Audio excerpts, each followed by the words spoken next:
Okay, people. So Justin Cook, he sent me across the new film. Um, Aladdin 3477, the Jinn of Wisdom. It's part one of a trilogy written and directed by Matt Busch. It is produced by Matt Busch, Rick Veers, and Lindsay.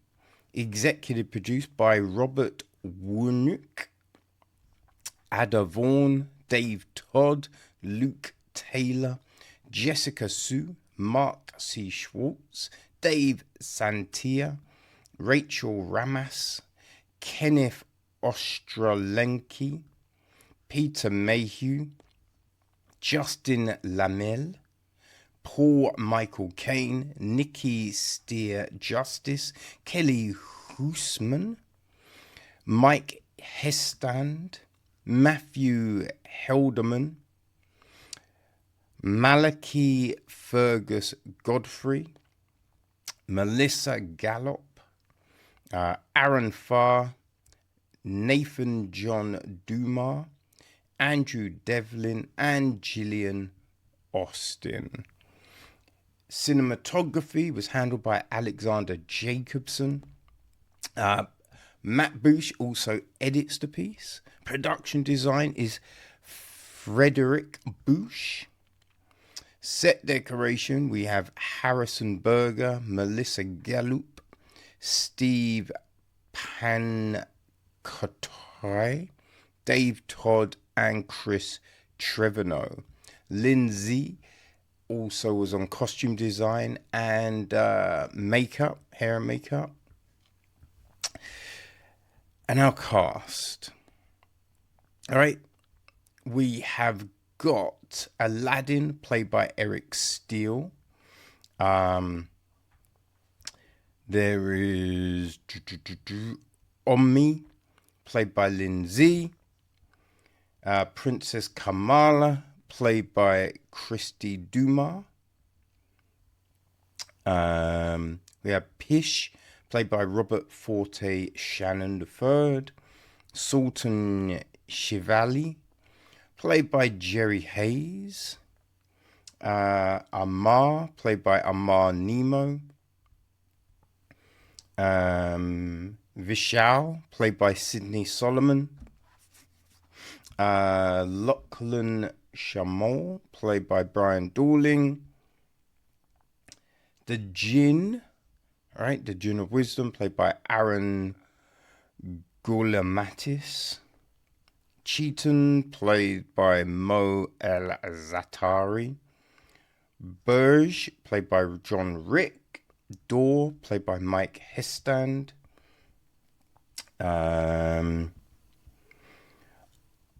R3DST4R, voiced by Thomas Savage.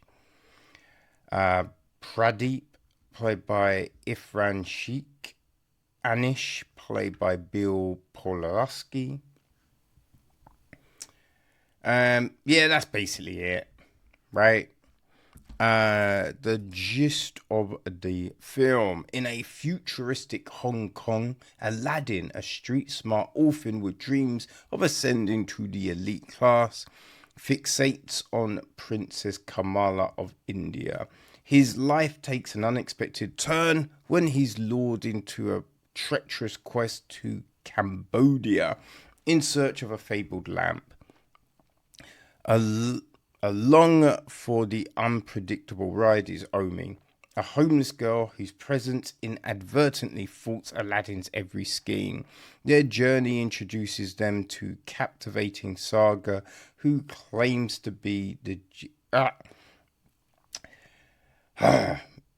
Their journey introduces them to a captivating sage who claims to be the Jinn of Wisdom. Together, they venture into the vibrant landscapes of Thailand, where Aladdin confronts his haunting past.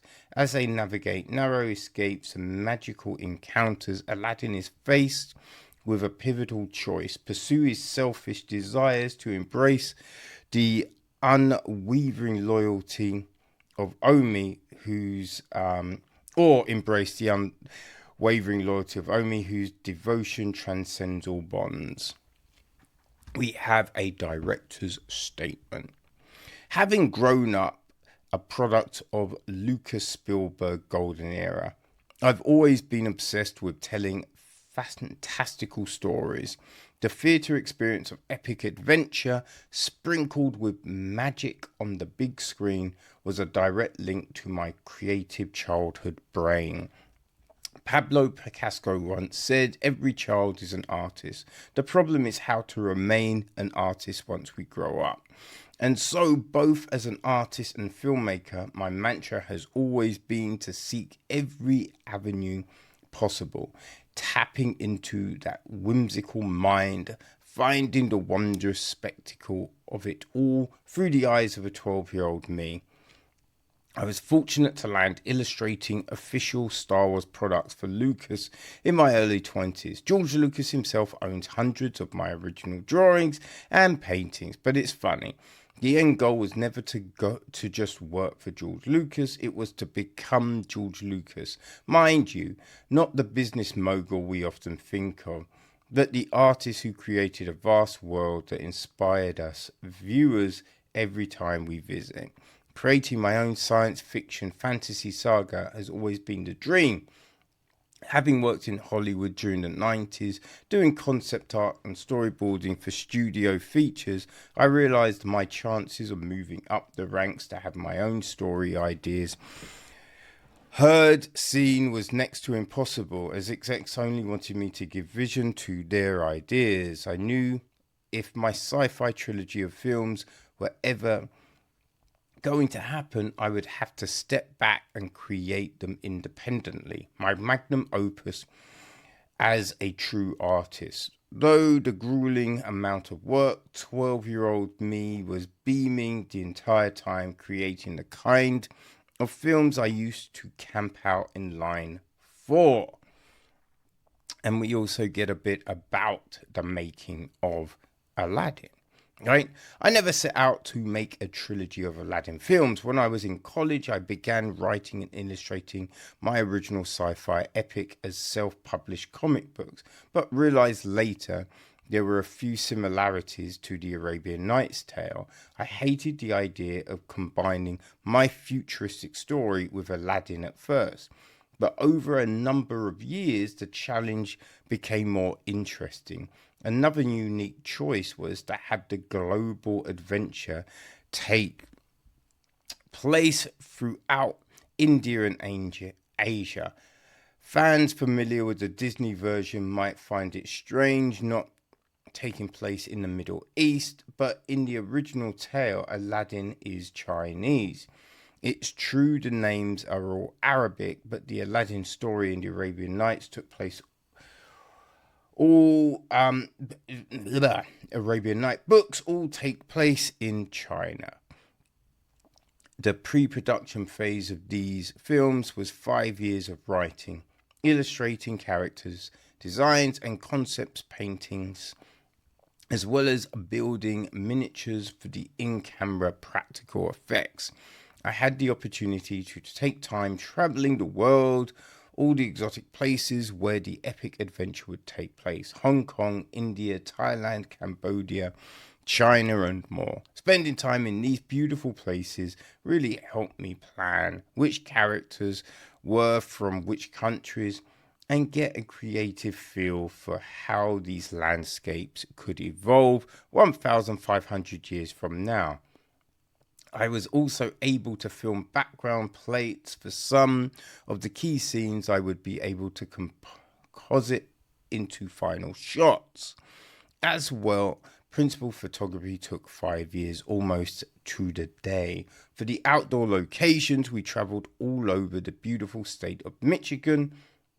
For example, the Silver Lake sand dunes on Michigan's west coast doubled as our vast desert. For our indoor sets, I rented a large industrial facility which we converted into a soundstage. Constructed outdoor sets were usually in our backyards, mechanical puppets, forced perspective miniatures, in-camera practical effects. We used every trick in the book to try and make these look and feel like viewers are transported to the other side of the world, circa 3,477 years into the future.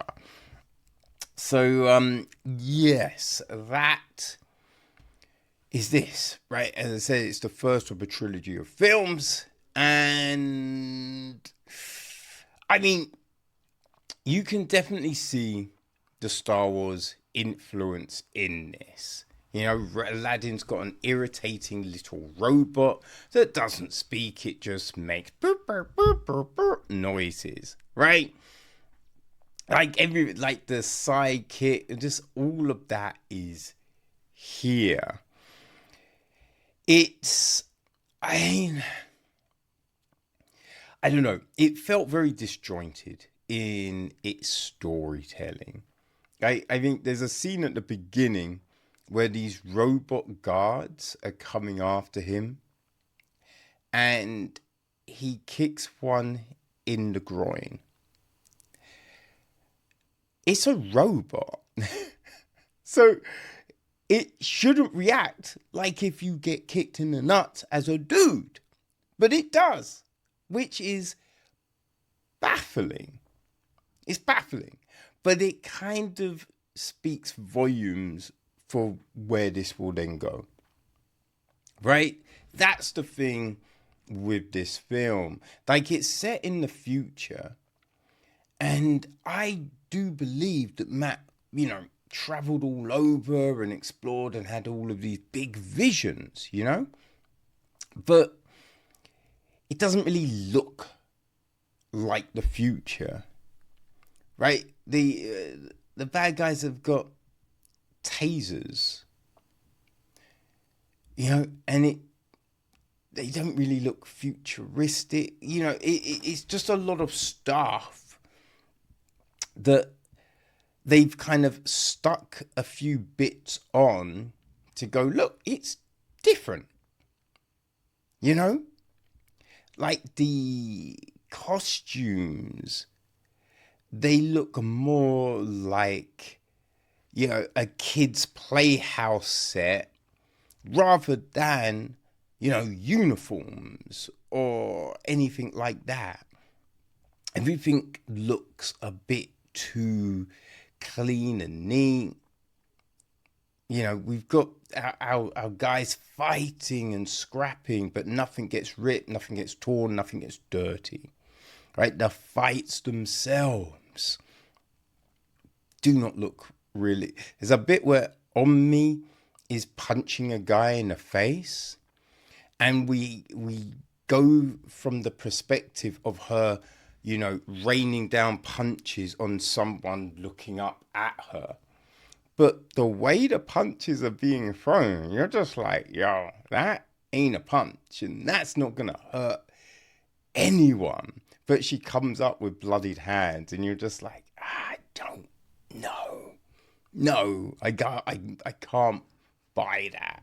It's just another fight. It's so slow. There's like 3 guys attacking someone, and you're just like, obviously, you can beat up 3 people if they're all coming at you so slowly, Like the whole princess thing doesn't really work, right? We have her sneaking around, but it always feels so clumsy. Right? Just the stuff with the genie, like Omni following around, and it's just like, why is she so loyal, right? Why does she? Seeing the fact that she's getting screwed over by Aladdin all the time. There's, oh God, one of the guys, the tech guys, is a kind of, he's a wigger, right? He thinks he can rap. It's just bad. The raps are horrible. It's just, it's just like, why? Like, why is it? He is this film's Jar Jar Binks, essentially. You know what I mean? Now, look.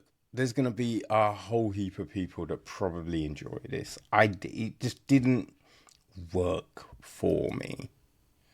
You know, it just felt very forced, very forced. Like there's again with this whole futuristic bit, we got this whole spa scene, but when he's walking around the outside of the spa, which you look at it, it's not a huge thing. It just looked like a corrugated warehouse. You know what I mean? That's the thing. And inside, the princess is swimming, like supposedly naked. And you're just like, why? You know, there's a lot happening here. It's his interpretation of the Aladdin story, 1001 Arabian Nights, which I love that story. It is so great.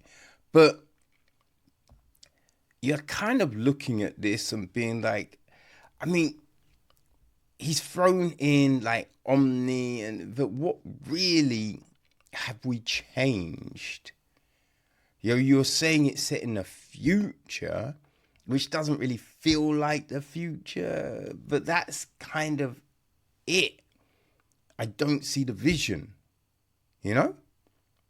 Like, I feel it probably would have been better if he had stuck with his own idea rather than,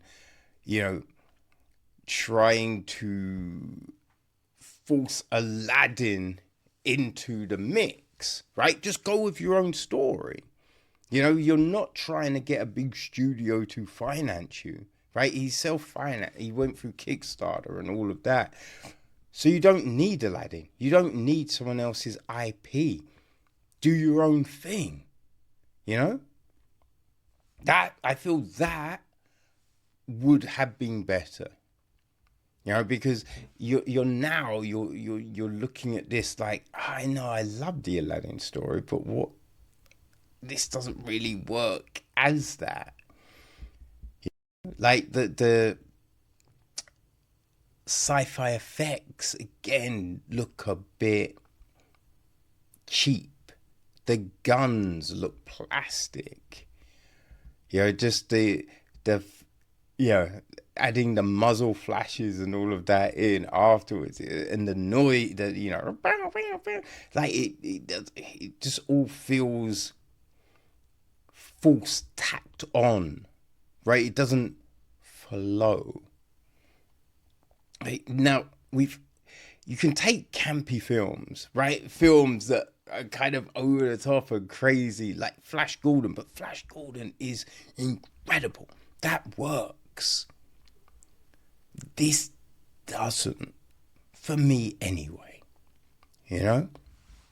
But if you enjoy, now I'm going to say if you enjoy things like Phantom Menace and all of that stuff, you might enjoy Aladdin, but Phantom Menace and all of, the prequels and all, they were terrible, but they still had a better efficiency than Aladdin. If you enjoy the Sci-Fi Channel, movies, I think that's probably, your best gauge for Aladdin. So if you enjoy those, if you enjoy B movies, right, all of that kind of jazz, then Aladdin may work for you, right? The ending is very much set up for next film, right? I'm not quite sure when part 2 and part 3 will be dropping.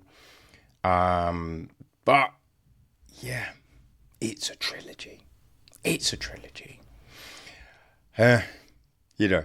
out now. on all your favorite VODs. So yeah, if it sounds like it's your kind of thing, if you enjoy Matt's art, right, that will probably give you a visual cue for some of this. But again, it does look, and it's indie, right? It's an indie film, so I understand it, but it's not a huge budget, right? But, working with Sci-Fi London over the years, it's like you see short films that do look sharper. You know what I mean? And even like the 48-hour film challenge, those guys can produce things with better VFX, better sound, but as I said, look, if you enjoy a B movie, if you enjoy Sci-Fi Channel stuff, Aladdin could be your thing. The acting is, the acting's kind of wooden, right? I don't know these actors, so they may be able to give us fantastic performances. It could be the direction, right? Could be the direction. The script could be better. There's a lot, it feels like there's a lot going on, but it's a passion project. So, hey, kudos to Matt for actually doing the thing he wanted to really do. He's made a movie. I haven't made a movie. So, mad props to the guy. You know what I mean? And as I said, you can check his film out on all VODs from now. So, Aladdin 3477, The Jinn of Wisdom, Part 1. It's out. Boom. Enjoy.